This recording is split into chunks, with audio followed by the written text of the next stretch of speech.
दोस्तों नमस्कार। आप सभी का स्वागत है मेरे चैनल जॉब न्यूज़ पर। दोस्तों, जैसा कि मैं हमेशा आपसे बोलता हूं कि यदि आपने अभी तक मेरा चैनल सब्सक्राइब नहीं किया है तो मेरे यूट्यूब चैनल जॉब न्यूज़ को सब्सक्राइब करें, जहां पर आपको हर तरह की एजुकेशन से संबंधित हर तरह की जानकारी आपको मिलती है, और वो भी सटीक और तो बिल्कुल क्लियर। किसी भी तरह की इसमें कोई फाल्स नहीं रहता, किसी भी तरह की कोई बड़ा चढ़ा कर बात नहीं की जाती। तो दोस्तों, आपने यदि मेरा चैनल जॉब यूनिवर्स अभी तक सब्सक्राइब नहीं किया है तो सब्सक्राइब करें और बेल आइकन के बटन को दबाएं। साथ ही मेरे इस वीडियो को प्यारा सा लाइक कीजिए जिससे मेरा उत्साहवर्धन में उतरे। चलिए आज शुरू करते हैं। आज मैं आपके लिए लेके आया हूं उत्तराखंड अधीनस्थ सेवा चयन आयोग ने जो विज्ञापन निकाला है, आरक्षी जनपदीय पुलिस पुरुष और आरक्षी पीएससी आरक्षी पुरुष के अंतर्गत के चयन हेतु विज्ञापन निकाला है। उसके बारे में मैं पूरा आपको डिटेल बताता हूं। दोस्तों, सबसे बड़ी बात जो है वो विज्ञापन प्रकाशन, जो विज्ञापन का प्रकाशन हुआ है वो 30 अक्टूबर को हुआ है। ऑनलाइन आवेदन प्रारंभ हो चुके हैं 8 नवंबर से और 2024 से, और ऑनलाइन आवेदन करने की अंतिम तिथि 29 नवंबर 2024 है। ध्यान रखिएगा, आवेदन करने की अंतिम तिथि 29 नवंबर 2024 है, और लिखित परीक्षा की एक संभावित तिथि है वो 15 जून 2025 को, मतलब जो इसका जो एग्जाम होगा वो 2025 15 जून को हो सकता है। तो दोस्तों, ये मैंने एक टेंटेटिव जानकारी दी है। अब इसके बारे में आपको पूरे विस्तृत रूप से जानकारी दूंगा कि इसकी योग्यता क्या है, इसमें क्या पेपर कैसे होंगे, इसका सिलेबस क्या है, पूरी डिटेल जानकारी आपको, एक एक जानकारी। आप वीडियो स्किप करके मत देखिएगा, नहीं तो आपको बहुत सी महत्वपूर्ण जानकारी छूट जाएगी। अतः आप पूरा पूरा वीडियो देखिए। और उत्तराखंड अधीनस्थ सेवा चयन आयोग द्वारा सीधी भर्ती के माध्यम से उत्तराखंड पुलिस विभाग में समूह ग के अंतर्गत जनपदीय पुलिस यानी पुरुष के 1600 रिक्त पद हैं, और पीएससी आईजी पुरुष के लिए 400 रिक्त पद आरक्षी के लिए, यानी टोटल 2000 पदों के लिए सीधी भर्ती हेतु चयनित ऑनलाइन आवेदन पत्र आमंत्रित किए, मतलब लगभग 2000 पद के लिए आवेदन पत्र आमंत्रित किए गए हैं, जिसमें पुरुषों के 1600 पुरुष के लिए 1600 रिक्त पद और आरक्षी के लिए 400 पद सम्मिलित हैं। ठीक है, जो भी स्टूडेंट फॉर्म को भरना चाहते हैं वो सरकारी वेबसाइट www.sssc.uk.gov.in पर दिनांक 29 नवंबर 2024 से पहले फॉर्म जमा कर सकते हैं। इसमें 2 तरह के पेपर होंगे, तो इसमें ऑफलाइन और ऑनलाइन मोड में प्रतियोगिता परीक्षा आयोजित कराई जाएगी। इसमें जो प्रतियोगिता परीक्षा के संबंध में जो भी सर्कुलर में उनके विज्ञापन डिटेल जानकारी दी गई है वो ही पूरा नियम फॉलो होंगे। उसके द्वारा ऑनलाइन आवेदन पत्र में दिए गए मोबाइल फोन नंबर, जो भी मतलब आप फॉर्म भरेंगे उसमें जो भी मोबाइल नंबर देंगे, जो भी ईमेल देंगे, उसी में ही आपको एसएमएस के माध्यम से पूरी जानकारी उपलब्ध की जाएगी। दूसरा, आपको डाक से किसी भी तरह का कोई पत्राचार नहीं किया जाएगा, ना आपको तो उसका डाक के माध्यम से कुछ भी नहीं भेजा जा सकता। आपको जो भी महत्वपूर्ण जानकारी है वो ईमेल एसएमएस के माध्यम से ही मिलेगी। अतः कैंडिडेट से अनुरोध है कि वो अपना ईमेल आईडी और मोबाइल नंबर बिल्कुल सही भरें, तब तक चालू रखें जब तक कि आपका इसकी प्रक्रिया पूरी नहीं हो जाए। ठीक है, अब मैं बताता हूं पदों का विवरण। टोटल पद कैसे क्या है वो बताता हूं। उत्तराखंड जनपदीय पुलिस आरक्षी पुरुष तथा आरक्षी पीएससी आईआरबी पुरुष मैं रिक्तियों का जो डिटेल है विवरण उसके बारे में आपको पूरी जानकारी देता हूं। देखिए, पद कोड नंबर के हिसाब से उत्तराखंड जनपदीय पुलिस आरक्षी पुरुष उत्तराखंड पुलिस के टोटल 1600 पद हैं। अब मैं आपको रिजर्वेशन संबंधी सरकारी रिजर्वेशन के हिसाब से मैं बताता हूं किसकी कितनी पोस्ट है। तो उसमें अनुसूचित जाति के लिए 304 पोस्ट हैं, अनुसूचित जनजाति के लिए 64 पोस्ट हैं, अनारक्षित पिछड़ा वर्ग के लिए 224 पोस्ट हैं, अनारक्षित पिछड़ा वर्ग 160 पोस्ट हैं, और अनारक्षित यानी अनरिजर्व के लिए 848। इस तरह से टोटल 1600 पोस्ट तो उत्तराखंड पुलिस में के निकली हैं, जिसमें इन जो रिजर्वेशन है, उन रिजर्वेशन में भी जो रिजर्वेशन है उसके बारे में आपको बताता हूँ। इसमें आपको जो भी टोटल इसमें स्वयंसेवक से संबंध जो भी पहले पुलिस में नौकरी की है उनके लिए 32 पोस्ट, भूतपूर्व सैनिकों के लिए 80 पद, अनाथ लोगों के लिए 80 पद, उत्तराखंड के कुशल खिलाड़ियों के 64 पद, उत्तराखंड राज्य आंदोलन में चिन्हित आंदोलनकारियों के लिए 159 पद और होमगार्ड के लिए 43 पद। इनको मतलब रिजर्वेशन में भी जो रिजर्वेशन के है उनका वो मैं पूरा डिटेल आपको बताया। अब मैं दूसरी पोस्ट के लिए बताता हूँ। दूसरी आरक्षी पीएससी आईआरबी पुरुष उत्तराखंड पुलिस में, इसमें 400 पद हैं। इसमें 400 पद में अनारक्षित बना अनरिजर्व 212 पद हैं, अनुसूचित जाति के 76, अनुसूचित जनजाति के 16, अनारक्षित पिछड़ा वर्ग के 56। इस तरह से टोटल 400 पद हैं। तो इसमें वही आरक्षण में 8, 20, 16, 41, 20 इस तरह से टोटल जो अभी जो पद हैं निकले हैं पुलिस में वो टोटल 2000 पद हैं। ठीक, तो आपको 2000 पद के हिसाब से आपको इसमें क्या है, महिलाओं का आरक्षण के संबंध में आपकी बात चीज मैं आपको क्लियर कर दूं कि जहां पर महिलाओं के लिए आरक्षण अलग पद हैं वहां पर महिलाओं के लिए आरक्षण लागू नहीं हो। जहां पर महिलाओं के लिए अलग से पद निकाले गए हैं वहां पर महिलाओं के लिए आरक्षण लागू महिलाओं का अतिरिक्त आरक्षण लागू नहीं होगा। ये सबसे बड़ी आपको क्लियर। दूसरा, इसमें आपको दिव्यांगता मतलब जो इसमें जो उत्तराखंड नियमानुसार पुलिस आरक्षी पुरुष में पुरुष हेतु दिव्यांगता का चयन मतलब आपको हैंडीक्राफ्ट इसमें एप्लीकेबल नहीं होंगे। ठीक, अब मैं आपको बताता हूँ इसमें जो वेतनमान लागू होगा ना, इसमें इन पदों के लिए जो वेतनमान लागू है उसमें 21,700 से 69,100 रुपए, मतलब ये जो पोस्ट है वो लेवल 3 की पोस्ट है, और इसमें का जो बेसिक पे 21,700 से 69,100 रुपए तक है। इसमें जो अब मैं आपकी आयु सीमा की बात करता हूं तो आयु सीमा कैंडिडेट की कम से कम 18 वर्ष होनी चाहिए और अधिकतम 22 वर्ष होनी चाहिए। आप इस एज का ध्यान रखिएगा, मिनिमम एज 18 वर्ष और अधिकतम एज 22 वर्ष, 22 ईयर्स से ज़्यादा का नहीं होना चाहिए। ठीक, पद जो है वो पूर्णतः पेंशन भी मिलेगी आपको, और पूर्णतः सरकारी पद है, अराजपत्रित स्थायी पद है, मतलब टेम्परेरी पद नहीं है, पूरी तरह से स्थायी पद है। अब इसमें अब मैं बात करता हूँ कि इसमें योग्यता क्या होनी चाहिए कैंडिडेट की। तो कैंडिडेट की अनिवार्य योग्यता होनी चाहिए वो उत्तराखंड विश्वविद्यालय शिक्षा परिषद से इंटरमीडिएट परीक्षा उत्तीर्ण होनी चाहिए या उसके समकक्ष परीक्षा उत्तीर्ण होनी चाहिए, मतलब उत्तराखंड सरकार के उससे कम से कम उत्तराखंड सरकार इंटरमीडिएट परीक्षा पास होनी चाहिए।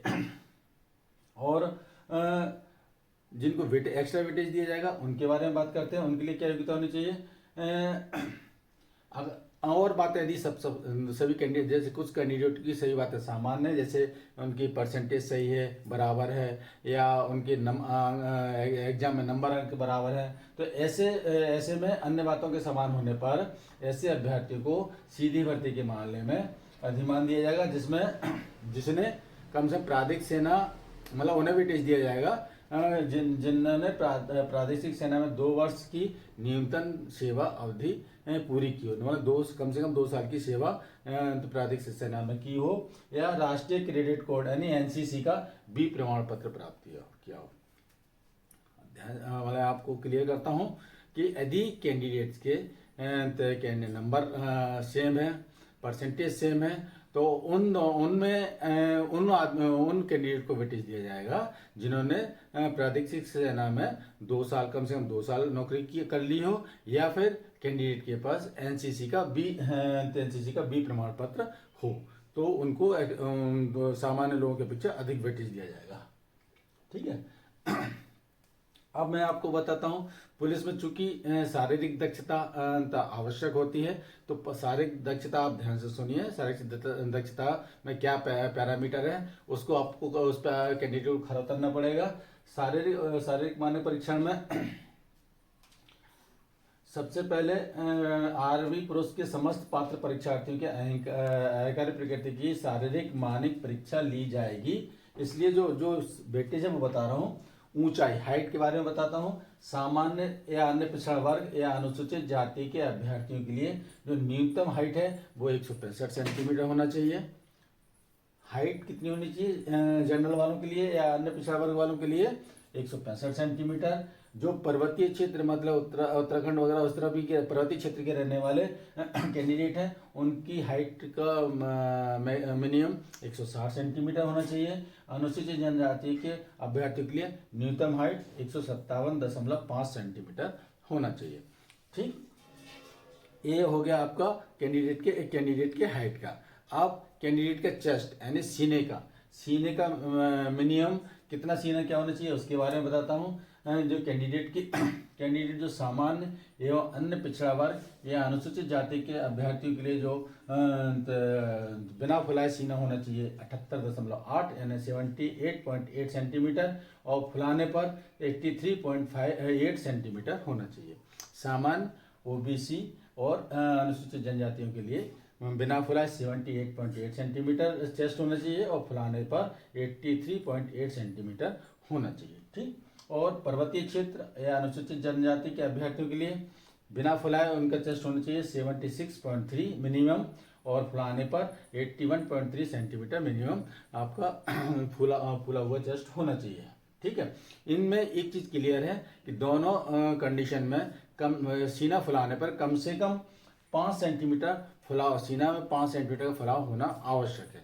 यदि आप निर्धारित पूरे करते हो, यदि आप सीना फुलाने पर यदि 5 सेंटीमीटर नहीं फुला पाते हैं तो आप अयोग्य मान लिए जाएंगे। इस चीज पर्वतीय क्षेत्र जो इसमें बताया गया कि पर्वतीय क्षेत्र वालों को जो हाइट और चेस्ट के उसमें छूट दी गई है, वो पर्वतीय क्षेत्र का निर्धारण कैसे किया? जैसे देहरादून में पूरी चक्राता तहसील या राजपुर की ऊंचाई से ऊपर गंगा तथा यमुना नदियों के मध्य स्थित किसी देहरादून तहसील के उत्तर या तथा पूर्व में स्थित मसूरी पहाड़ियों का क्षेत्र, नैनीताल तथा गढ़वाल कोटद्वार सहित सब माउंटेन सड़कों के ऊपर का क्षेत्र, पिथौरागढ़, अल्मोड़ा, चमोली, टेहरी, गढ़वाल तथा उत्तरकाशी जिलों के संपूर्ण भाग को पर्वतीय क्षेत्र माना जाएगा। और नवसृजित जनपद में बागेश्वर, रुद्रप्रयाग, चंपावत का संपूर्ण भाग, इससे पूर्व में क्रमशः जनपद अल्मोड़ा, चमोली एवं पिथौरागढ़ का भाग होने के कारण पर्वतीय क्षेत्र इनको माना जाएगा। ठीक है, और शारीरिक मानकों में छूट के लिए संबंधित प्रमाण पत्र अनुसूचित जनजाति या पर्वतीय क्षेत्र का प्रमाण पत्र उनके पास अवश्य होना चाहिए, तभी इसका आपको छूट मिल पाएगी। अब फिर उसके बाद जब आप शारीरिक परीक्षा पास हुए तो फिर शारीरिक दक्षता परीक्षा भी होगी। उसके बाद शारीरिक दक्षता परीक्षा में क्या होगा, जो आप उसमें क्या, जो शारीरिक मानक परीक्षण में, जब उनका शारीरिक मानक परीक्षण में जो अभ्यर्थी सफल होंगे उनका फिर शारीरिक दक्षता का एग्जाम होगा। शारीरिक दक्षता का एग्जाम होगा तो शारीरिक दक्षता में क्या क्या है होना चाहिए वो मैं आपको बताता हूँ। शारीरिक दक्षता में जो ऐसे कैंडिडेट जो शारीरिक मानक परीक्षण में सफल घोषित हुए हों, उनकी उत्तराखंड जनपदीय पुलिस आरक्षी पुरुष व उत्तराखंड आरक्षी पीएससी आईआरबी पुरुष हेतु शारीरिक दक्षता परीक्षण में आइटम या आइटम बार निर्धारित अंकों का विवरण निम्न प्रकार है। शारीरिक दक्षता परीक्षा टोटल 100 नंबर की होगी, जिसमें अभ्यर्थी को प्रत्येक क्षेत्र में 50% नंबर लाना अनिवार्य है। ठीक, तो जो अभ्यर्थी किसी भी आइटम में 50% अंक से कम अंक प्राप्त करते हैं उसे उसी स्तर पर अयोग्य घोषित करके परीक्षा से बाहर कर दिया जाएगा। समझ में आई आपको कि सबसे पहले जो भी आप 100 नंबर का पेपर होगा, 100 नंबर के पेपर में आपको हर एक्टिविटी करने के लिए निर्धारित अंक का उसमें कम से कम आपको 50% मार्क लाना आवश्यक है। यदि उनमें 50% मार्क नहीं लाएंगे किसी भी इवेंट में तो आप तो उससे बाहर हो जाएंगे। आप इस चीज को ध्यान रखिए। तो आगे मैं आपको बताता हूँ। देखिए, लंबी कूद 20 नंबर की होगी। लंबी कूद 20 नंबर की होगी। इसमें 13 फीट से लेकर 18 फीट तक आपको कूदना, कम से कम 13 फीट आपको कूदना होगा। 13 फीट में आपको 10 नंबर मिलेंगे, 14 फीट में 12 नंबर मिलेंगे, 15 फीट में 14 नंबर मिलेंगे, 16 फीट में 16 नंबर मिलेंगे, 17 फीट में 18 नंबर मिलेंगे, 18 फीट में 20 नंबर मिलेंगे। मैंने लंबी कूद भी टोटल 20 नंबर की होगी और मिनिमम 13 फीट पे आपको 10 नंबर मिले, मतलब कम से कम आपको 13 फीट कूदना आवश्यक है। 13 फीट की यदि आप नहीं कूद पाएंगे तो आप बाहर हो जाएंगे। इसी तरह फिर दूसरे उसमें क्रिकेट बॉल थ्रो, ये भी 20 नंबर का होगा। क्रिकेट बॉल थ्रो में कम से कम आपको 50 मीटर थ्रो करना आवश्यक है। 50 मीटर पे आपको 10 नंबर मिलेंगे, 55 मीटर में 12 नंबर, 60 मीटर में 14 नंबर, 65 मीटर में 16 नंबर, 70 मीटर में 20 नंबर। ठीक है, तो इसमें कम से कम आपको 50 मीटर फेंकना आवश्यक है। इसी तरह चिनिंग अप बीम 20 नंबर का, अंडर ग्रिप ओवर ग्रिप जो चाहे कर सकता है, इसमें कोई दिक्कत नहीं है। इसमें 5 बार छूना है में 10 नंबर मिलेंगे, 7 बार छुएंगे तो 12, 8 बार में छुएंगे तो 14, 9 बार में 16 और 10 बार में 20। चिनिंग वाला हो गया। अब मैं आपको बताता हूँ बैठक 10 नंबर, एक बैठक 10 नंबर का होगा। 2 मिनट में उठक बैठक करेंगे तो 4 नंबर मिलेंगे। बैठक ये 10 नंबर का होगा, जिसमें कम से कम आपको 2 मिनट में 50 बैठक करनी है। कम से कम 2 मिनट में 50 बैठक करेंगे तो आपको 4 नंबर मिलेंगे। 65 करेंगे तो 6, 80 करेंगे तो 8 और 2 मिनट में यदि 100 बैठक करेंगे तो 10 नंबर मिलेंगे पूरे। ठीक, इसी तरह दंड बैठक को प्राप्त, मतलब दंड का अलग है। दंड 4 मिनट में 25, 4 मिनट में आपको 25 करनी है, 4 मिनट में 35, 4 मिनट में 50, 4 मिनट में 75, मतलब 4 मिनट में यदि 75 करेंगे 10 नंबर मिलेंगे और 4 मिनट में कम से कम आपको 25 करना अनिवार्य, नहीं तो आप क्वालिफाई नहीं होंगे। ठीक है, दौड़ या चाल का नंबर भी 20 नंबर का होगा। ये आपकी 3 किलोमीटर की दौड़ होगी या इसमें कम से कम आपको जो 3 किलोमीटर है कम से कम 20 मिनट में पूरा करना होगा। अब 20 मिनट में पूरा करना होगा तो 20 मिनट में यदि आप पूरा करते हैं तो आपको 10 नंबर मिलेंगे। 18 मिनट में तो 12, 16 मिनट में पूरा करेंगे तो 14, 14 मिनट में 16, 12 मिनट में 18 और 10 मिनट में 20। इस तरह से आपको जो पूरा क्लियर किया गया है कि आपको आपके शारीरिक दक्षता और आपकी जो एग्जाम हुआ है उस किस तरह से आपको करना है। ठीक, जो भी कैंडिडेट इन सब शारीरिक दक्षताओं में पास होंगे उनको ही आप लिखित परीक्षा के लिए बुलाया जाएगा। ये ध्यान रखिए, जो भी जब शारीरिक दक्षता परीक्षा में सफल जो कैंडिडेट होंगे उनको लिखित परीक्षा में सम्मिलित किया जाएगा। अब लिखित परीक्षा के बारे में आपको बताता हूं वो कैसे हुआ। रिक्तियों के अनुसार लिखित परीक्षा में सफल घोषित अभ्यर्थियों की संयुक्त प्राप्तांक सूची शारीरिक दक्षता परीक्षा एवं लिखित परीक्षा में प्राप्त अंकों को जोड़कर के आधार पर विद्यमान आरक्षक नियमों वरिष्ठताओं के आधार पर मेरिट लिस्ट जारी की जाएगी। मेरिट लिस्ट में सभी अभ्यर्थियों के समान अंक होने पर जिस अभ्यर्थियों की आयु अधिक होगी उसे सीनियरिटी के क्रम में ऊपर रखा जाएगा। यदि 2 अभ्यर्थियों की आयु एक समान होती है तो ऐसी स्थिति में लिखित परीक्षा में अधिक अंक प्राप्त करने वाले अभ्यर्थी को सीनियरिटी प्रदान की जाएगी। लिखित परीक्षा में भी यदि समान अंक होंगे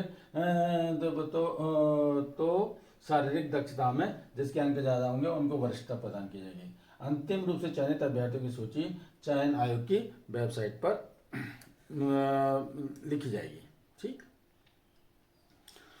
अब उसके बाद ये चीज़ आपको पूरा क्लियर हो गई है।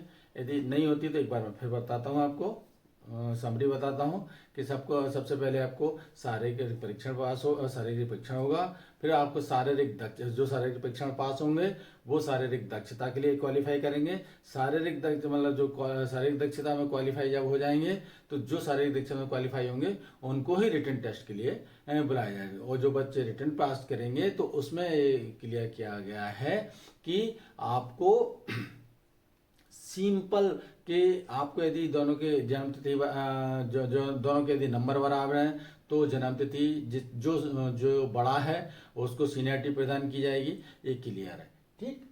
और इसमें जो है, इसमें जो बॉन्ड जो भरे जाएंगे, बॉन्ड आपको भरना पड़ेगा। तो बॉन्ड के लिए क्या है, अंतिम रूप से चिकित्सा परीक्षण में भी सफल चयनित। तो पहले मैं आपको चिकित्सा संबंधित बता देता हूँ।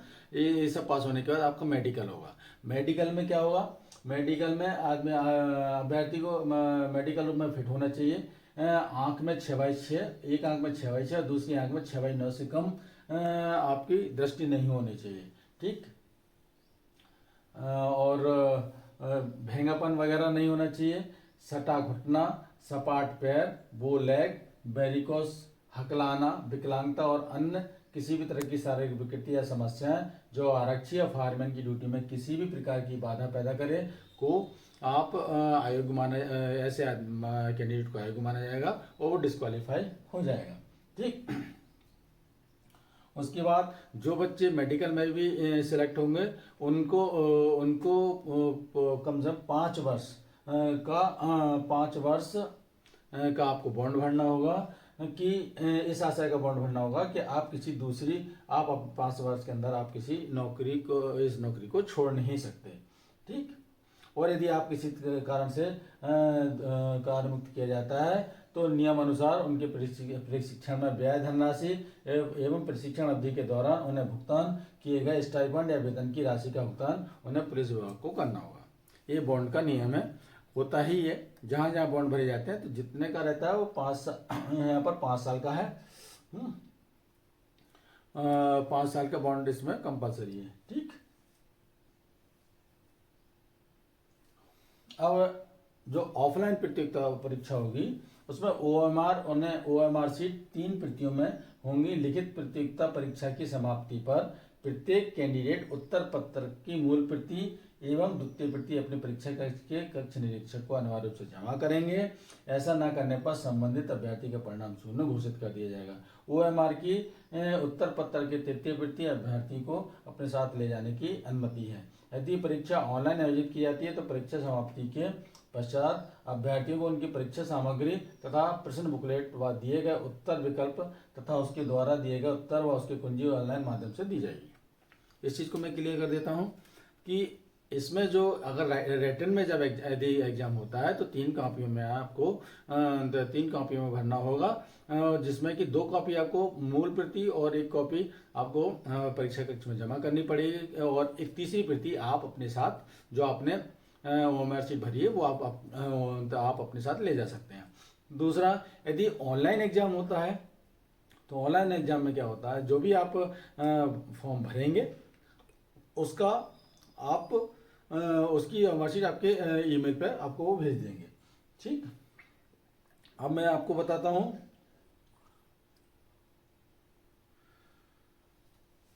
जो एग्जाम होगा उसमें टोटल ना ऑब्जेक्टिव टाइप क्वेश्चन होंगे। 4 क्वेश्चन, 4 वैकल्पिक आंसर मिलेंगे, उसमें से आपको 1 क्वेश्चन सही करना होगा। प्रत्येक प्रश्न के लिए 4 उत्तर विकल्प दिए जाएंगे।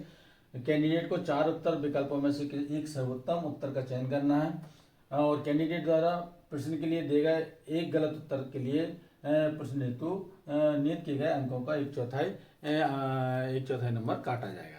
यानी मतलब नेगेटिव मार्किंग भी है। यदि आपने गलत कोई आंसर दिया है तो आपका नेगेटिव मार्किंग भी होगी। इस चीज़ को ध्यान में रखिए करके आप आंसर लिखिएगा। और इसमें ये भी है कि यदि आप एक ही क्वेश्चन के 1 से ज़्यादा आंसर देते हैं, भले उसमें एक आंसर सही हो तो भी आपको क्वेश्चन आपका गलत माना जाएगा और उसमें आपको नेगेटिव मार्किंग होगी। यदि कैंडिडेट ने किसी कोई क्वेश्चन हल नहीं किया है तो उसमें किसी भी तरह का आपको नंबर मिलेंगे और ना नंबर कटेंगे, ठीक। और इसमें है कि अभ्यर्थी अपने OMR सीट में गलत रोल नंबर या गलत बुकलेट नंबर, सीरीज नंबर अंकित करता है या कुछ भी अंकित नहीं करता है तो उस OMR सीट का मूल्यांकन नहीं किया जाएगा। ऐसी स्थिति में कैंडिडेट का कैंडिडेट का पत्र वैसे ही कैंसिल कर दिया जाएगा। ठीक है, अब बताते हैं आयु के बारे में, डिटेल बताते हैं। आयु, उपरोक्त सभी पदों हेतु आयु की गणना 1 जुलाई 2024 है। मतलब जो भी मिनिमम एज 18 और मैक्सिमम एज 22 वर्ष है, उसमें भी जो आयु की मैक्सिमम गणना होगी वो 1 जुलाई 2024 के हिसाब से होगी। 1 जुलाई 2024 को यदि कैंडिडेट 22 वर्ष का हो रहा है तो भी वो अप्लाई कर सकता है। यदि वो 1 जुलाई के बाद 22 से पहले यदि 22 वर्ष से ज़्यादा का हो रहा तो वो अयोग्य माना जाएगा।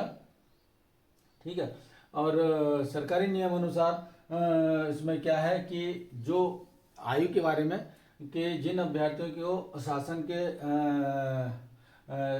के नियम अनुसार अनुसूचित जाति, अनुसूचित जनजाति, पिछड़ा वर्ग के अभ्यर्थियों को 21 मई 2025 की नियम अनुसार आयु सीमा में 5 वर्ष की छूट मान्य है। और साथ में उत्तराखंड के पूर्व सैनिकों को अपने वास्तविक आयु में से सशस्त्र सेना में अपनी सेवा अवधि की कम करने की अनुमति दी जाएगी।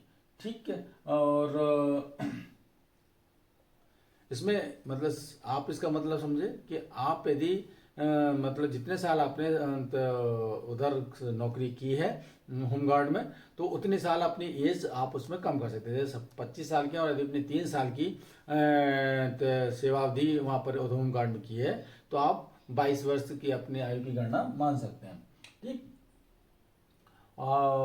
इसमें आवेदन कौन कर सकता है, आवेदन हेतु जो पात्र हैं वो कौन कर सकते हैं वो मैं आपको बता देता हूँ। अभ्यर्थी उत्तराखंड राज्य का मूल निवासी या स्थायी निवासी प्रमाण पत्रधारी हो, या उत्तराखंड लोक सेवा के समूह की सीधी भर्ती के पदों हेतु आवेदन करने के लिए वही अभ्यर्थी पात्र होगा जिसने अपनी हाई स्कूल या इंटरमीडिएट या इसके समकक्ष स्तर की शिक्षा उत्तराखंड राज्य में स्थित मान्यता प्राप्त संस्थान से उत्तीर्ण की हो। लेकिन यह नियम में कुछ शिथिलता है, उसमें बताता हूँ, परंतु यह कि सैनिक या अर्धसैनिक बलों में कार्यरत या राज्य सरकार या उसके अधीन स्थापित किसी भी राजकीय अर्धशासकीय संस्था में नियमित पदों पर नियमित रूप से नियुक्त कर्मी एवं केंद्रीय अर्थात केंद्र सरकार के सार्वजनिक उपक्रमों में नियमित रूप से उत्तराखंड में कार्यरत ऐसे कर्मी जिनकी सेवा उत्तराखंड से बाहर या स्थानांतरित नहीं हो सकती हो, स्वयं या उनके पति पत्नी जैसी स्थिति भी हो, पुत्र पुत्री राज्याधीन सेवाओं में समूह गा के सीधी भर्ती के अंतर्गत आवेदन करने के पात्र होंगे। राज्य के स्थायी निवासी जो आजीविका या अध्ययन हेतु उत्तराखंड के बाहर निवासरत हैं, स्वयं या उनके पति पत्नी जैसी स्थिति हो, उनके पुत्र पुत्री भी सीधी भर्ती की में आवेदन कर सकते हैं। मतलब जो बाहर पढ़ाई के लिए गए हों या जो आजीविका के लिए गए हों, बाहर रह रहे हों, लेकिन उनका जन्म उत्तराखंड में हुआ है तो वो भी उनके बच्चे भी अप्लाई कर सकते हैं। ठीक, अब मैं आपको आगे बताता हूं राष्ट्रीयता के बारे में बताता हूं। सेवा में किसी पद पर सीधी भर्ती के लिए आवश्यक है कि अभ्यर्थी भारत का नागरिक हो, तिब्बती शरणार्थी हो या तिब्बती शरणार्थी हो जो भारत में स्थायी निवास के आशा से जनवरी 1962 से पहले आया हो, भारत का ऐसा व्यक्ति, ये सब जो कम मतलब मोटा मोटी एक सिंपल सी बात है कि कम से कम भारत का नागरिक हो, वो ही ये इसमें भाग ले सकता है। आगे मैं आपको बात करता हूँ चरित्र के बारे में भी यही कि यदि अभ्यर्थी का चरित्र ऐसा होना चाहिए कि वह सरकारी सेवा में के सभी प्रकार से उपयुक्त हो। चयन प्रक्रिया के दौरान यदि अभ्यर्थी का कार्य व्यवहार उचित नहीं पाया जाता है तो उसका कैंडिडेट का जो आवेदन निरस्त कर उनके विरुद्ध कार्रवाई की जा सकती है। ठीक है, वैवाहिक स्थिति, सेवा में किसी पद पर नियुक्ति के लिए ऐसा पुरुष अभ्यर्थी पात्र नहीं होगा जिनकी एक से अधिक पत्नी जीवित हो। ऐसी महिला अभ्यर्थी पात्र न होगी जिन्होंने ऐसे पुरुष से विवाह किया हो जिनकी पहले से एक पत्नी जीवित हो। सीधी सी बात, एक से ज़्यादा पत्नी वाले कैंडिडेट अप्लाई नहीं कर पाएंगे। शारीरिक स्वास्थ्य हर तरह से स्वस्थ होना चाहिए। ओलंपिक जो खेल कूद के माध्यम से जो जिनको आरक्षण प्राप्त होगा उनके बारे में जरूर मैं आपको डिटेल बता देता हूँ। ओलंपिक खेल प्रतियोगिता में यदि किसी ने हिस्सा लिया हो, उसमें पदक विजेता या प्रतिभाग हो, लेवल 10 एवं उससे निम्न लेवलों के पद के लिए आरक्षण है। विश्व कप या विश्व चैंपियनशिप या एशियन खेल में हिस्सा लिया हो, विजेता या प्रतिभागी रहा हो लेवल 8 या उसके निम्न लेवल के पदों के लिए एप्लीकेबल है। कॉमनवेल्थ खेल या एशियन चैंपियनशिप में विजेता या प्रतिभागी रहा हो तो लेवल 7 या उससे निम्न लेवल के पदों पर आप वो आरक्षण का लाभ ले सकते हैं। कि ऑनलाइन आवेदन कैसे करना है, मैंने आपको पहले ही कहा था कि मैं आपको सिलसिलेवार पूरा विस्तृत जानकारी दूंगा। तो दोस्तों आप मेरे वीडियो को स्किप मत कीजिए। अभी तक जैसे मैंने आपको बताया कि कौन कौन एलिजिबल है, कैसे कैसे आपको कैसे आपको एग्जाम देना है, पहले शारीरिक दक्षता परीक्षा पास करनी है, फिर रिटन टेस्ट होना है, ये सब पूरा मैंने आपको बता दिया। अब मैं आपको बताता हूँ आवेदन कैसे करना। आवेदन ऑनलाइन आवेदन पत्र भरने के जो चरण है, जो डिटेल है, वो मैं आपको बता देता हूँ, ध्यान से सुनिएगा।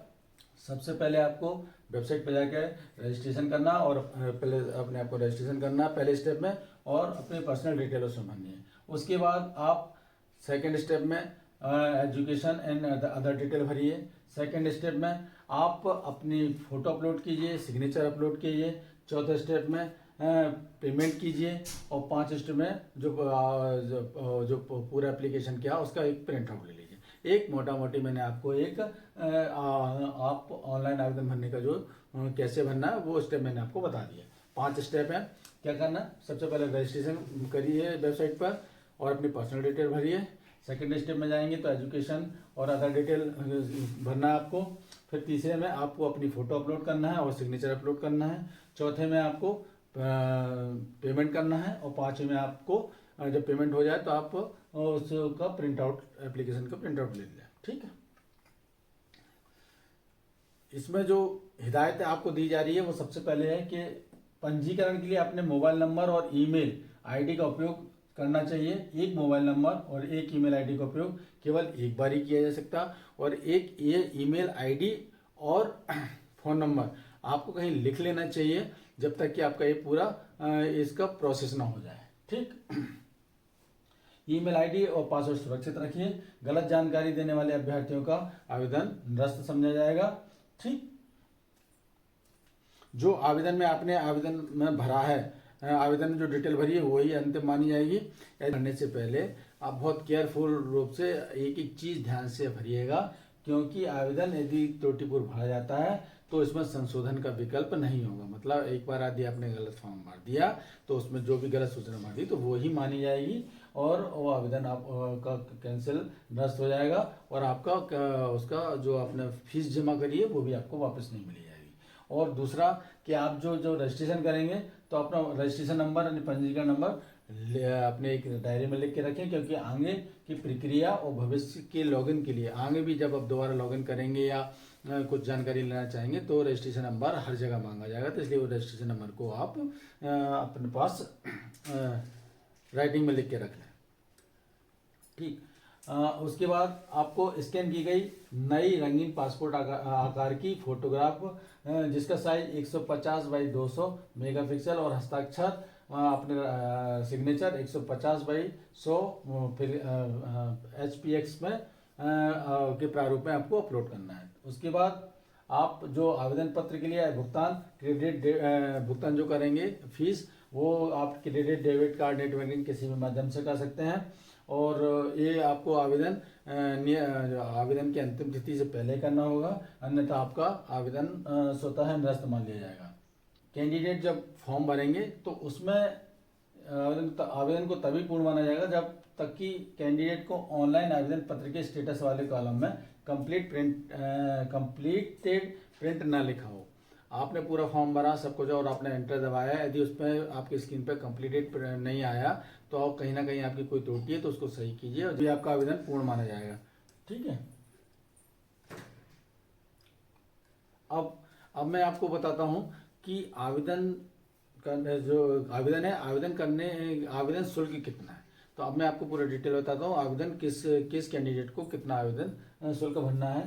तो अनारक्षित अनरिजर्व और उत्तराखंड के अन्य पिछड़ा वर्ग यानी OBC को 300 रुपये, और उत्तराखंड अनुसूचित जाति SC, उत्तराखंड अनुसूचित जनजाति ST, आर्थिक रूप से कमजोर EWS वालों को 150 रुपये, और अनाथ लोगों को कोई शुल्क नहीं। जो जो कैंडिडेट अनाथ है उनको कोई शुल्क नहीं लगेगा, जो और अनारक्षित यानी अनरिजर्व और ओबीसी को 300 रुपये और SC ST और EWS को 150 रुपये परीक्षा फीस निर्धारित की गई है।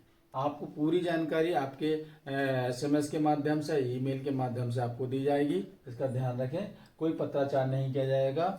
आपको जो भी ऑनलाइन आवेदन में अभ्यर्थी का नाम, पिता का नाम, जन्म तिथि, हाई स्कूल प्रमाण पत्र के अनुरूप अंकित करने वाली व्यवस्था, मतलब जैसे आप जो हाई स्कूल के प्रमाण पत्र में लिखा है वही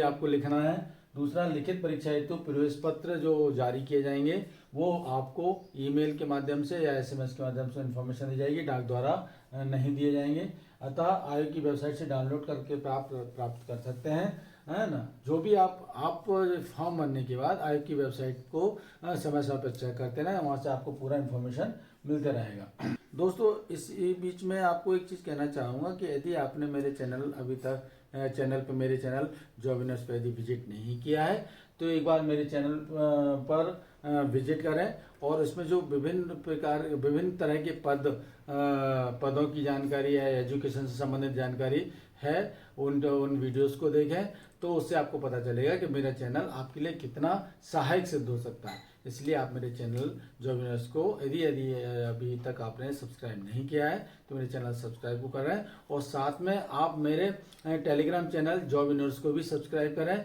जिससे कि जहां पर आपको सभी तरह की जरूरी PDF, चाहे वो एजुकेशन संबंधित हो, चाहे कोई नोटिफिकेशन संबंधित हो, हर तरह की PDF आपको मेरे टेलीग्राम चैनल जॉब विनर्स पर मिल जाएगी।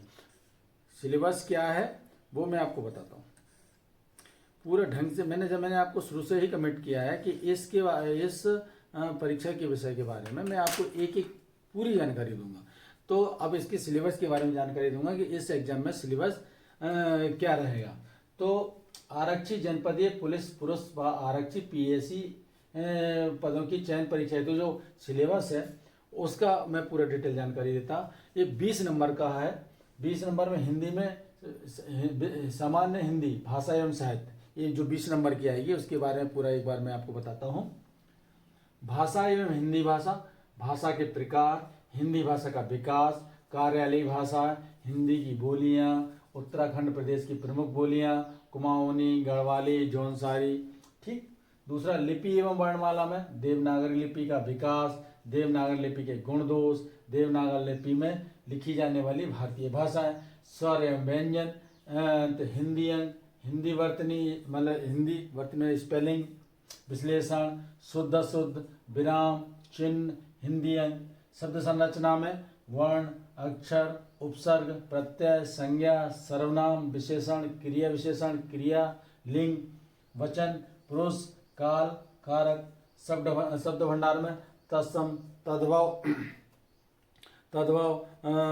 देशज, आगत, भारतीय विशेष भाषाओं में हिंदी में आय प्रचार शब्द, एकार्थी, अनेकार्थी, विपरीतार्थी, विलोम, पर्यायवाची, संधि में स्वर संधि, व्यंजन संधि, वाक्य परिचय में वाक्य की परिभाषा, वाक्य के प्रकार, वाक्य शुद्धि, अलंकार में मुहावरे, लोकोक्ति, परिचय एवं वाक्य प्रयोग, पत्र लेखन में टिप्पण, प्रारूप, विज्ञप्ति, सरकारी एवं अर्ध सरकारी पत्र, जनसंख्या एवं हिंदी कंप्यूटिंग में संचार मीडिया के विभिन्न माध्यम, समाचार पत्र, पत्रिकाएं, radio, TV, Doordarshan, Hindi computing for typing, ऐसे लेआउट। ये अब फिर हिंदी साहित्य का सामान्य परिचय, उत्तराखंड राज्य एवं NCERT की 12वीं तक की कक्षाओं के पाठ्यक्रम के अनुसार हिंदी साहित्य का डिटेल आएगा, जिसमें पद, कबीर, सूर, तुलसी, मीरा, रसखान, जयशंकर प्रसाद, निराला, सुमित्रानंदन पंत, माखनलाल चतुर्वेदी, मुक्तिबोध, मंगलदेश, डबराल, राजसी जोशी, गद्य में राहुल, संस्कृत हजारी प्रसाद द्विवेदी, प्रेमचंद्र, महादेवी वर्मा, शिवानी, पीताम्बर दत्त, हरिशंकर परसाई, शैलेंद्र कटियाई, मनोज जोशी, मनु भंडारी, शेखर जोशी। तो हिंदी का जो मैंने अभी आपको डिटेल बताया है, और हिंदी का जो जितना जो सिलेबस है वो 20 नंबर का है। इन सब सिलेबस में से आपको 20 नंबर के बहुविकल्पीय क्वेश्चन आएंगे, जिसमें आपको एक क्वेश्चन एक आंसर सही लिखना है। यदि इसमें आंसर को यदि आप गलत लिखते हैं, मतलब गलत टिक करते हैं, तो इसमें एक नेगेटिव मार्किंग भी होगी। अब जो भाग 2 में जो पेपर होगा वो 40 नंबर का होगा। भाग 2 पहला भाग 1 20 नंबर का जो हिंदी का है, भाग 2 सामान्य ज्ञान एवं सामान्य अध्ययन का है जो 40 नंबर का है। तो इस पे भी आप फोकस कीजिए। सामान्य ज्ञान है, सामान्य ज्ञान में मानसिक योग्यता एवं तर्क शक्ति, रीजनिंग एबिलिटी वगैरह की इसमें होंगे। इस भाग में पूछे जाने वाले प्रश्नों का उद्देश्य विभिन्न प्रकार नवीन परिस्थितियों को समझने, उसके विभिन्न तत्वों का विश्लेषण करने के पश्चात तर्क करने की योग्यता, दीर्घकालीन स्मृति का मापन करना होता है। इस भाग में ऐसे प्रश्न पूछे जाएंगे जो बौद्धिक क्रियाओं, सामाजिक क्रियाओं, गणितीय योग्यताओं, सात्विक अशाब्दिक तार्किक शक्ति, मूर्त अमूर्त तार्किक शक्ति, गुणात्मक एवं मात्रात्मक शक्ति, आरोग्य अनुवंश को समझने, समानताओं व असंगताओं का पता लगाने से संबंधित है। अब इसकी ये सब जो मैंने आपको बताया, ये सब चीज़ों के लिए आपका ये वाला जो सामान्य ज्ञान और सामान्य ज्ञान रीजनिंग का जो पेपर होगा 40 नंबर का, उसमें अब जो सिलेबस है वो मैं आपको बताता हूँ। सिलेबस है जो मैं आपको बताता हूँ, आगे पूरा डिटेल देखिए। अशाब्दिक मानसिक योग्यता परीक्षा में दर्पण एवं जल प्रतिबिंब, श्रृंखला, सादृश्यता, वर्गीकरण, कागज मोड़ना, कागज काटना, आकृति निर्माण, आकृति की गिनती, सन्निहित आकृतियां, आकृतियों की पूर्ति, आकृति अवयव, समरूप आकृतियों का समूहीकरण। ये सब मैं पूरा डिटेल हिंदी में पूरा तरह से हिंदी में इसलिए बोल रहा हूँ जिससे, क्योंकि ये पेपर टोटल हिंदी में होना है, और इसमें जो पद की योग्यता है और जिस लेवल में लोग मतलब कैंडिडेट अप्लाई करेंगे उनकी हिंदी की ही समझ ज़्यादा रहती है या क्षेत्रीय भाषा की समझ ज़्यादा रहती है। इसलिए मैं मैक्सिमम जो भाषा है वो हिंदी इस्तेमाल कर रहा हूँ। आप इस जो भी मैं आपको ये सब बता रहा हूँ, ये सब की PDF आप मेरे टेलीग्राम चैनल जॉय यूनिवर्स पर प्राप्त कर सकते हैं। जैसे ही आप मेरे टेलीग्राम चैनल जॉय यूनिवर्स को आप सब्सक्राइब करेंगे, वहाँ पर ये सब PDF आपको मिल जाएगी और आप डाउनलोड कर सकते हैं।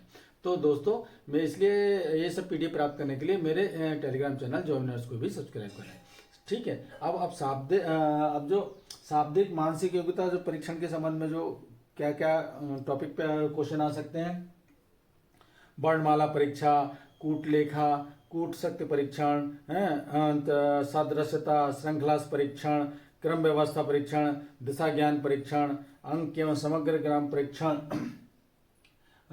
निगात्मक परीक्षण, रक्त संबंधी परीक्षण, गणितीय चिन्हों के कृत्रिम स्वरूप प्रदान करना, धारण परीक्षण, और कथन एवं तर्क, वर्गीकरण, आलेख, वेव डायग्राम, और आपको गणितीय संक्रियाएं, मैट्रिक्स, बैठक परीक्षण, आंकड़ों की पर्याप्तता, इनपुट आउटपुट, पासवर्ड, कंप्यूटर से संबंधित, संख्या एवं अवधि निर्धारण, कैलेंडर, कथन निष्कर्ष एवं निर्णय, न्याय निर्गम, पहेली परीक्षण, समस्या समाधान, सामाजिक बुद्धि, नैतिक आचार विचार, शब्द निर्माण, लिपिकीय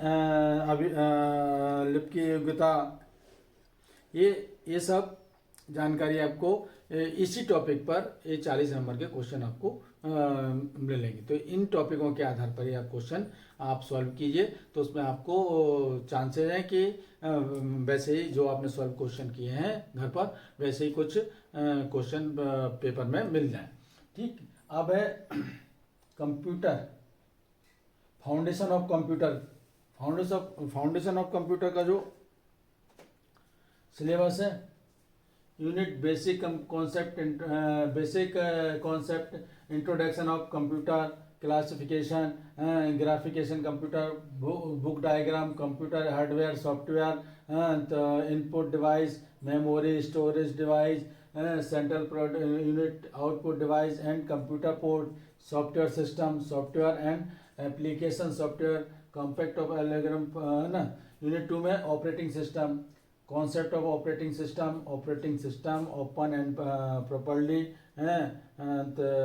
विंडो फीचर्स ऑफ विंडोज, इस तरह से मतलब सॉफ्टवेयर यूनिट 3 में software packing, word processing working with word document, opening closing, saving option, मतलब एक बेसिक कंप्यूटर की नॉलेज से संबंधित जानकारी आपको होनी चाहिए और उसी से संबंधित क्वेश्चन आएंगे।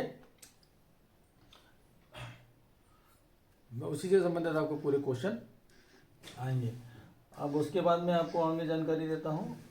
हाँ, भाग दो में जो खा इतिहास, भारत और विश्व, मतलब जो सेकंड जो भाग है उसमें जो सेकंड भाग में भी खा में जो सिलेबस है उसमें एक तो सामान्य अध्ययन वाला हो गया, तो दूसरा है ये इतिहास, भारत और विश्व का जो इतिहास के बारे में।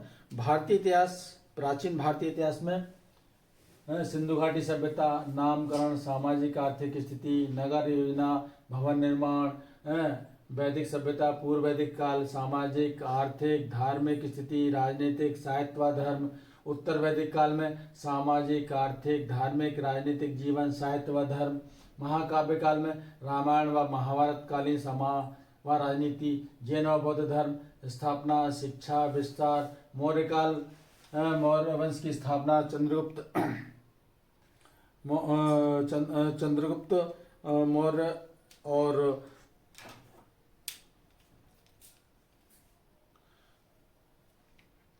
मध्यकालीन भारत इतिहास में दिल्ली सल्तनत, गुलाम खिलजी, तुगलक, सैयद, लोधी वंश, प्रशासन, समाज, साहित्य, कला, स्थापत्य, आर्थिक नीति, समाज विस्तार, अन्य नीतियाँ, और भक्ति आंदोलन व सूफी आंदोलन में मुख्य संत, उनके प्रभाव, रहमनी व विजयनगर राज्य, मुख्य प्रशासक, उनकी उपलब्धियां, साहित्य, कला, संस्कृति का प्रभाव, मुगल काल में मुगल शासन, शेषा सूरी, मुगल प्रशासन व नीतियां, मनसबदारी व्यवस्था, धार्मिक एवं राजपूत नीति, मराठा व सिख में मराठा राज्य, ये उनके मुगल से संबंधित सिख गुरु, ये उनके मुगलों के साथ संबंध। आधुनिक काल में यूरोपियों का भारत में आगमन, पुर्तगाल, डच, तो फ्रांसीसी व्यापारियों का आगमन, तो ब्रिटिश ईस्ट इंडिया कंपनी 1757 से 1868 तक में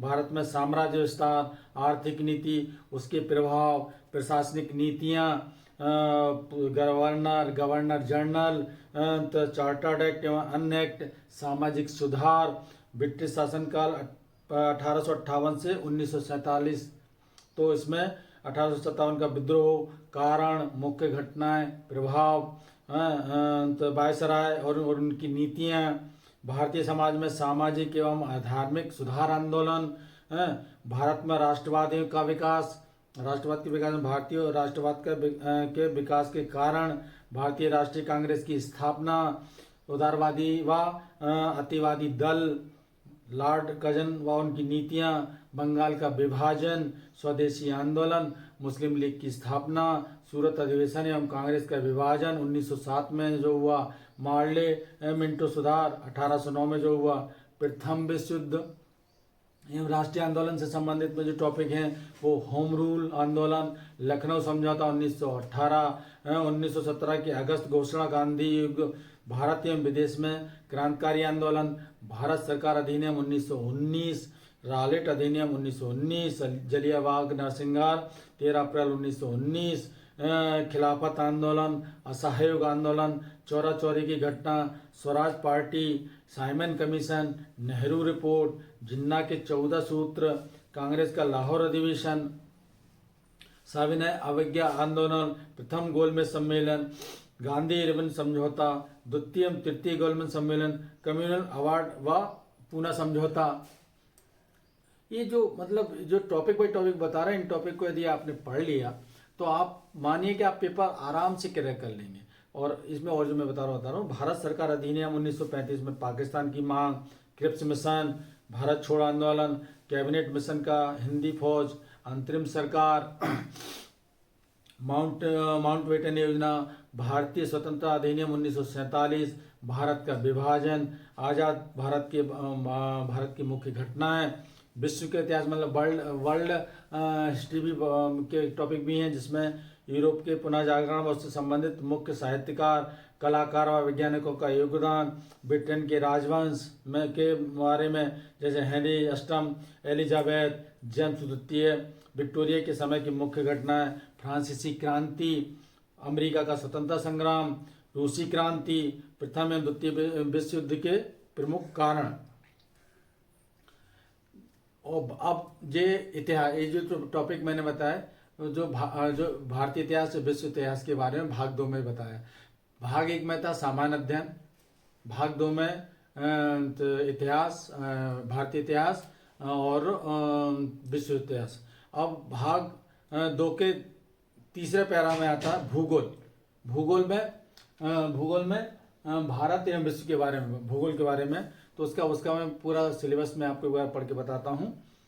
विश्व का भूगोल, विविध शाखाएं, सौर मंडल की उत्पत्ति, अंशांश, देशांतर, समय, पृथ्वी की गति, परिभ्रमण, ग्रहण, महाद्वीप एवं महासागरों की उत्पत्ति, उच्चवचन, पर्वत, पठार, मैदान, झील, चट्टान, प्रवाह तंत्र, जलमंडल, समुद्री लवणता, समुद्री धाराएं, ज्वार भाटा, वायुमंडल की परतें, संरचना, तापमान, हवाएं, चक्रवात, आर्द्रता, कृषि, पशुपालन, ऊर्जा एवं खनिज संसाधन, उद्योग, जनसंख्या, प्रवास, प्रजाति एवं जनजातियों, परिवहन, वैश्विक तापमान, व्यापार, क्षेत्रीय एवं कार्मिक समूह, अंतर्राष्ट्रीय सीमा रेखाएं, भारत के भूगोल के जो टॉपिक रहेंगे वो भौगोलिक परिचय, उच्च दबाव संरचना, जलवायु, प्रवाह प्रणाली,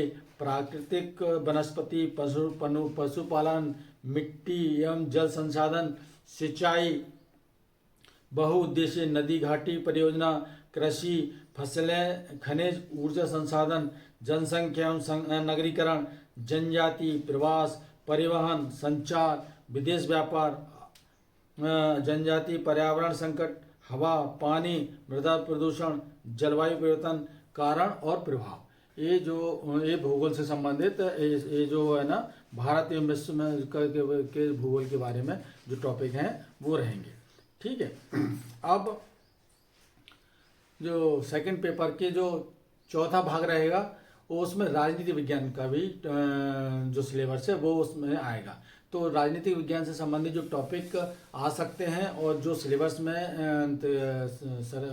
में जो सरकार ने दिए हैं वो उसके बारे में, उन टॉपिकों के बारे में एक बार बताता हूँ। भाग 2 के घ में राजनीतिक विज्ञान के टॉपिक बता रहा हूँ। राष्ट्रीय आंदोलन, राष्ट्रीय जागृति के उदय के कारण, भारत में धार्मिक एवं सामाजिक पुनरुत्थान, राजा राम मोहन राय एवं ब्रह्म समाज, महर्षि दयानंद सरस्वती एवं आर्य समाज, स्वामी विवेकानंद एवं रामकृष्ण मिशन।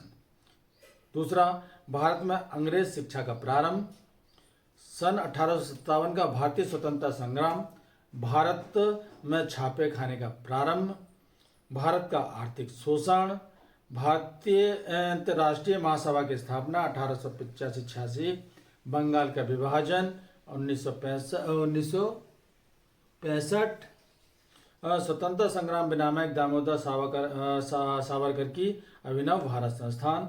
असहयोग आंदोलन से संबंधित जो टॉपिक है वो बता रहा हूँ। असहयोग आंदोलन में प्रथम विश्व युद्ध का भारत की राजनीति पर प्रभाव, M.K. गांधी का भारत में आगमन, रॉलेट अधिनियम, जलियांवाला बाग नरसंहार, 15 अप्रैल 1919। असहयोग आंदोलन में सकारात्मक पहलू, नकारात्मक पहलू, असहयोग आंदोलन की असफलता के कारण, सविनय अवज्ञा आंदोलन में साइमन कमीशन, नमक सत्याग्रह, दांडी कूच, नेहरू रिपोर्ट, पूर्ण स्वराज प्रस्ताव।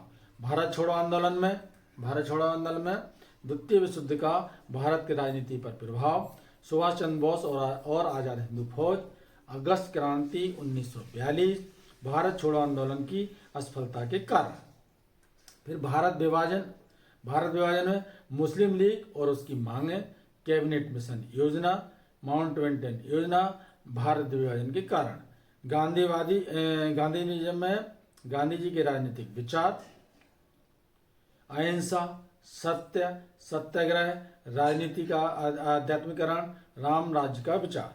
गांधी जी के सामाजिक विचार में सर्वोदय की अवधारणा, अछूत द्वार के अस्पृश्यता निवारण, हरिजन की अवधारणा। गांधी जी के आर्थिक विचार में मैं मतलब गांधी जी का आर्थिक विचार, उसमें जो टॉपिक है उनके टॉपिक भी बता रहा हूँ, वो पर्टिकुलर जो जो मैं बोल रहा हूँ वो टॉपिक पे यदि आप काम करेंगे, पढ़ेंगे, तो आपको सिलेक्शन से कोई रोक नहीं सकता। ठीक। अब भारतीय राज्य व्यवस्था में गांधी जी के आर्थिक विचार बता रहा था। गांधी जी के आर्थिक विचार में अव्यवस्था का नैतिक आधार, संरक्षता का सिद्धांत, स्वावलंबन, कुटीर उद्योग आधारित अर्थव्यवस्था, विकेंद्रित अर्थव्यवस्था। भारतीय राज्य व्यवस्था, इंडियन पॉलिटिक्स में भारतीय संविधान की विशेषताएं। भारतीय संविधान की विशेषता में कौन कौन से टॉपिक? लोकतंत्र व्यवस्था, गणतांत्रिक व्यवस्था, सर्वधर्म संभव की अवधारणा, सहयोग, संघवाद, मौलिक अधिकारों का समावेश। मौलिक अधिकारों की अवधारणा में समानता, स्वतंत्रता, धार्मिक स्वतंत्रता, शोषण के विरुद्ध मूल अधिकार, संवैधानिक उपचारों की व्यवस्था व महत्व। मौलिक कर्तव्य में जो टॉपिक रहेंगे, नागरिकों के मौलिक कर्तव्यों का महत्व, सामाजिक सहकार व वैज्ञानिक सोच का विकास, पर्यावरण संरक्षण, नारी की गरिमा का सम्मान, बचपन, राष्ट्रीय एकता का अखंडता। नीति निर्देशक तत्व, आधारभूत अवधारणाएं जो हैं, उदारवादी, गांधीवादी, समाजवादी, अंतर्राष्ट्रीय स्तर पर शांतिपूर्ण सहअस्तित्व की अवधारणा।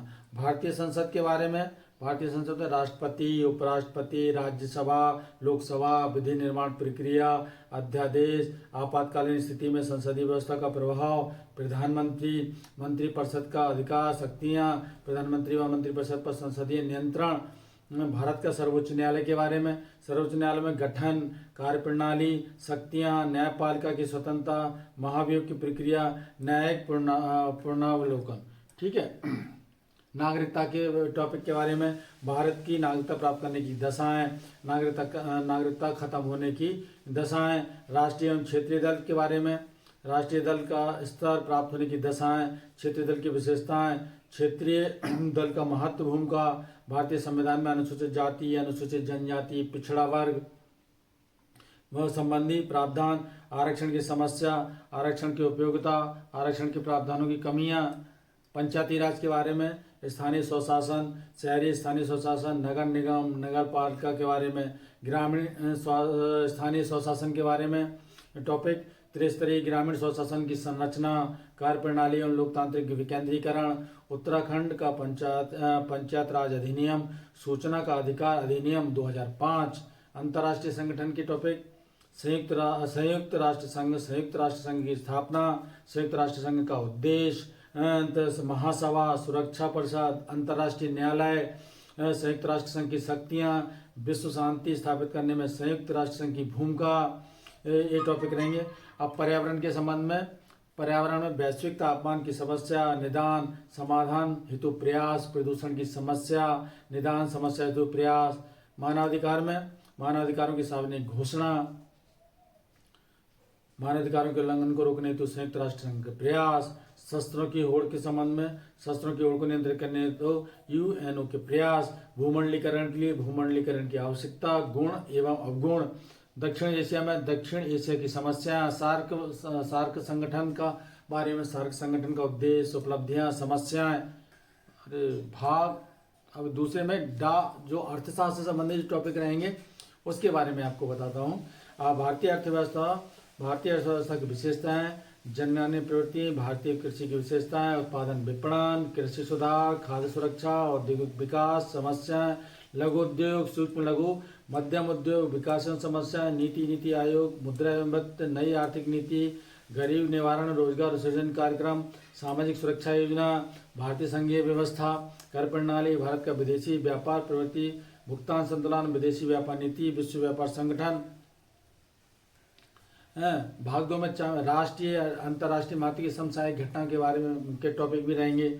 विश्व के देश, महाद्वीप, प्रमुख अंतरिक्ष घटनाएं, विश्व के धर्म, विश्व के आचार, भारतीय राज्य, भारत, विश्व की प्रमुख पुस्तकें, लेखक, प्रमुख वैज्ञानिक खोजें, प्रसिद्ध वैज्ञानिक, प्रमुख पुरस्कार, भारतीय सुरक्षा व्यवस्था, स्वास्थ्य परिवार कल्याण व्यवस्था, तकनीकी विकास, कंप्यूटर साक्षरता, सामान्य विज्ञान, तकनीक से संबंधित कल्याण, भारत की प्रमुख भाषाएं, विश्व धरोहर स्थल सम्मेलन, ये सब हैं। उत्तराखंड से संबंधित विविध जानकारियाँ।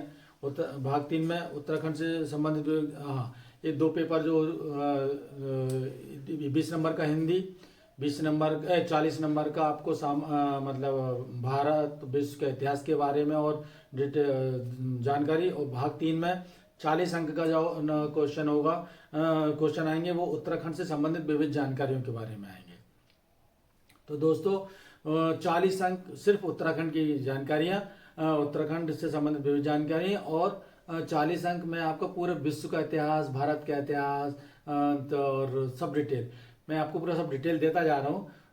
घबराने की जरूरत नहीं है। आपको अपने प्री प्लान से तैयारी करिए कि कौन से टॉपिक में कितने नंबर आ सकते हैं, मतलब नंबर प्लान से करिए तो आप आसानी से इस एग्जाम को क्रैक कर सकते हैं। उत्तराखंड के बारे में पूरा बताता हूँ। उत्तराखंड का जो सिलेबस रहेगा, उत्तराखंड का भौगोलिक परिचय, स्थिति, विस्तार, पर्वत, चोटियाँ, हिमनाद, नदियाँ, झीलें, प्राकृतिक संसाधन, वन संसाधन, मृदा संसाधन, जनसंख्या, उत्तराखंड का इतिहास, उत्तराखंड के जल स्रोत से संबंधित, उत्तराखंड की अर्थव्यवस्था, उत्तराखंड की सामाजिक व्यवस्था, उत्तराखंड की शिक्षा, उत्तराखंड का पर्यटन, राज्य की सामान्य प्रशासनिक व्यवस्था, महत्वपूर्ण योजना, राज्य सरकार द्वारा जारी आंकड़े, उनके संबंधित विषय, उत्तराखंड में जैव विविधता और अन्य कोई जो उत्तराखंड से संबंधित विषय है उसके बारे में डिटेल जानकारी आपको। दोस्तों इस तरह से मैंने पूरा सिलेबस आपको बताया है, ठीक, और पूरा सिलेबस की एक एक जानकारी दी है। और यदि आपको पूरी डिटेल जानकारी चाहिए और डिटेल जानकारी चाहिए तो मेरे आप टेलीग्राम चैनल जॉब यूनिवर्स पे जाकर सब्सक्राइब करें और वहाँ पर इसकी आपको पीडीएफ मिल जाएगी। तो आप उसमें आपको पूरा और इसकी प्रिंट आउट लेके आप ढंग से पूरा सिलेबस ढंग से देख सकते हैं। और दोस्तों एक बार पुनः समरी में याद आप इसका समरी याद दिला देता हूं कि उत्तराखंड सरकार ने 2000 पदों के लिए पुलिस में भर्ती के लिए आवेदन पत्र मंगाए हैं। आवेदन 8 नवंबर से शुरू हो गए हैं और आवेदन करने की अंतिम तिथि 29 नवंबर 2024 है और लिखित परीक्षा जो 15 जून 2025 को हो सकती है दोस्तों। और इसमें जो आवेदन करने की सामान्य वालों के लिए 300 रुपये फीस है और EWS SC ST के लिए 150 रुपये फीस है और अनाथ बच्चों के लिए कोई फीस नहीं होगी। तो दोस्तों मैंने अपने स्तर पर पूरा डिटेल जानकारी आपको दी है और मेरी इस मेहनत को आप रंग लाइए, आप पूरी मेहनत से तैयारी कीजिए और अपना सिलेक्शन कीजिए तो हमें काफ़ी खुशी होगी। दोस्तों मैं एक बार पुनः आपसे आग्रह कर रहा हूं कि यदि अभी तक आपने मेरा YouTube channel job universe subscribe नहीं किया है तो मेरे जॉब यूनिवर्स को सब्सक्राइब करें, बेल आइकन के बटन को दबाएं जिससे आपको मेरे द्वारा नए वीडियो डालने का तुरंत नोटिफिकेशन प्राप्त हो सके। ये मेरे वीडियोस कहीं ना कहीं आपके लिए हितकारी साबित ही होंगे, ये मेरा वादा है। तो दोस्तों आगे मिलते हैं अगले वीडियो में। नमस्कार।